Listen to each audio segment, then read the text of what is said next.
guys, welcome back to my YouTube channel.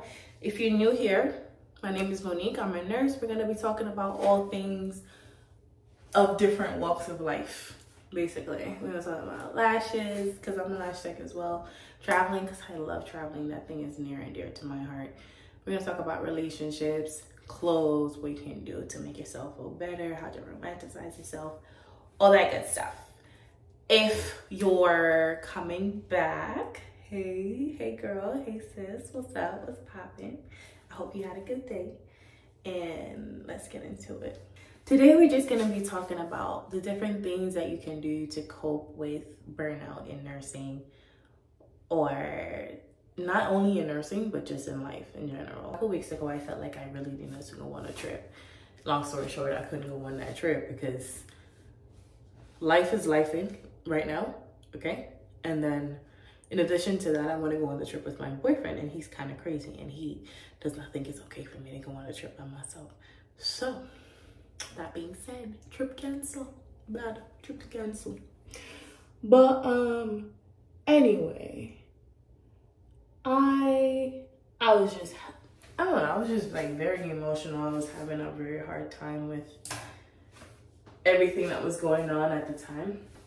If it's not obvious, I'm trying to do my makeup while I'm talking to you guys because I have something else that I want to film after this. So just bear with me, please. Just bear with me. It was just very hard for me a couple of weeks ago.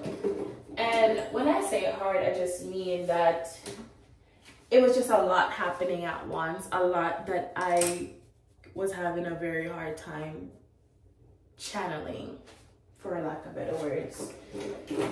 And my resort was to book a trip. Long story short, I'm still here. Trip not happen. My begs about it, but you know, like life still a go on. We still a breathe and everything. Still have a job. Still have a roof over our head. Clothes on our feet. Shoes on our feet. Clothes on our back. All that good stuff. So can't be too ungrateful. But I'm just saying this to bring light to the fact that a lot of people, they don't really know how to cope with stuff. And I feel like for me, I was forced to learn how to cope with stuff. Forced in the sense that I left home when I was like 20, 19, around there. And I left with the intention of going to school out here, which is what I did. I went to Howard. I went to Howard University. And living on your own, I just feel like it's a lot of stuff that happens that you have to, you know, learn how to get through on your own, because you don't have money and daddy to go through. And even if you do have them with you, they're not there to help you to go through it. So basically, I had to figure it out, for lack of better words. I really had to, excuse my language, make shit work. That being said, this video is basically just going to talk about the different ways that different things that we can do to help ourselves cope with stressors of life, when life is really lifing in more ways than one. And yeah, just so we can be a better version of ourselves at the end of the day. That's that. One of the ways that I would really like to highlight would be to romanticize yourself, just like what I'm doing right now. Like I'm doing my makeup right now to go do something else because I really want to. I'm trying to get myself into the habit of being more purposeful in terms of my content. So that being said, taking the time, I have lash appointments tomorrow. I'm taking the time to do my makeup. I shot another video earlier, and you know, this is all in hopes of, one, making myself feel better, two, me being productive. Productivity is another thing that'll help you. I don't feel like it's okay to just sit there and be like, oh my gosh, my life is a hot freaking mess, and you know, you don't do anything about it. I am a big believer in the saying that says, and if you believe in God, okay. If you don't, that's fine too. But just a general idea. It's like God helps those who help themselves. Or from a more spiritual standpoint, you can basically say, you can't really sit there and manifest $1 million if you're not going to work towards $1 million, if you're not putting in the work to get $1 million, right? That's what I think. More so, other people just sit there and be like, oh my gosh, I don't have this, I don't have that. I'm like, okay, so are you doing the things that you need to do to get that thing that you don't have? You don't? Okay, so why are we talking? Why are we having this conversation? It doesn't make any sense to me at all, okay? The next thing I would say is to try to work out. And I remember back in nursing school, the gym for me became an outlet. Like, I'm telling you, every morning I used to get up, I used to work out during COVID. COVID was a lot. COVID had a lot going on for me at that time. And there was a high school that was like up the road from me. So I used to walk to the high school because they had a football field. And they had the bleachers and all that stuff, tires, because the football players that were there, they used to work out there. So I'm like, I bet I'm gonna use it. They ain't here, so I'm gonna use it, which I did. And I would now, in this position that I'm at right now, I didn't realize how good I had it in terms of like how my body looked at the time, because I was still like, oh my gosh, you know, like I still gotta lose weight, da, da, da. A lot of times when people say you don't know what you have until it's gone, that is reality. Because back then, when I was doing all those workouts, I was getting up every day, I was walking, all that good stuff, I wasn't like cognizant of how I looked in that moment, because I was so focused on what I didn't have versus what I had.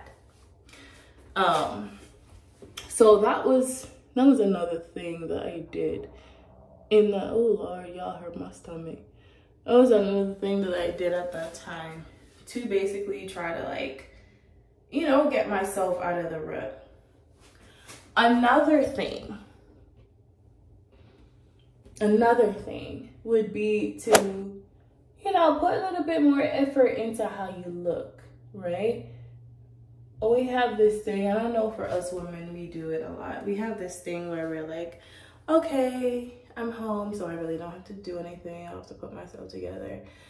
Yeah, that may be true, but you really don't know who you may go out. Like, you may step outside and you're like, oh crap, the world is small, because you saw somebody that you never thought you would ever see while you're home. So, yeah, long story short, put a little bit of effort into your appearance. Put on like a lip gloss. Make sure so you don't go out there and let them dry and crack up. Scaling and everything. Make sure so you have like a moisturizer, like a sunscreen or something. But I can't too talk about the hand thing because my hands are not always moisturized. And if you're a nurse, you already know this. Like, the hand sanitizer at work has alcohol in it, so our skin is automatically going to be dried out really quickly. But that's neither here nor there. Still, I think it would be in your best interest, especially if what I described that I was experiencing was something that you were experiencing at that time. I think it would be in your best interest to, you know, to put that little effort in and to take that little step and say, okay, let me just go ahead and do this to help myself feel better. Because I'll be honest with you, you can sit there and you can just sit in your thoughts, and maybe you don't have the resources to get the help that you need, right? But on the flip side, if you just sit there and say, okay, I'm just gonna sit in my thoughts, it's just gonna get worse and worse and worse and worse. You're gonna keep getting lower and lower and lower and lower. And then at the end of the day, you're gonna be like, damn, bro, maybe I should have done this. Maybe I should have done that. Like, yeah, you think? I can attest to the fact that when something happens and it tries to take you off track, if you let it sit and you let that thing fester, it will take you off track. So, therefore, do what you have to do. Do what you have to do. Don't sit down there and sit in your thoughts, and don't try to do the things that you need to do to get yourself out of that little spot that you're in. Okay? Don't do it to yourself. And this is why I'm talking so much about romanticizing yourself. Like, it is so important. It is so very important. And it's the little things. Literally the little things. You can't sit down in a bed all day. You're depressed or everything and say, you know, I miss the man. You break up with me, I miss the man, I miss him bad. And you decide one day, say, alright, let me get up and go brush my teeth and wash my face. In comparison to where you were before, to where you are now, brushing your teeth and washing your face, that is a form of romanticizing yourself. That is what I think. Correct me if I'm wrong.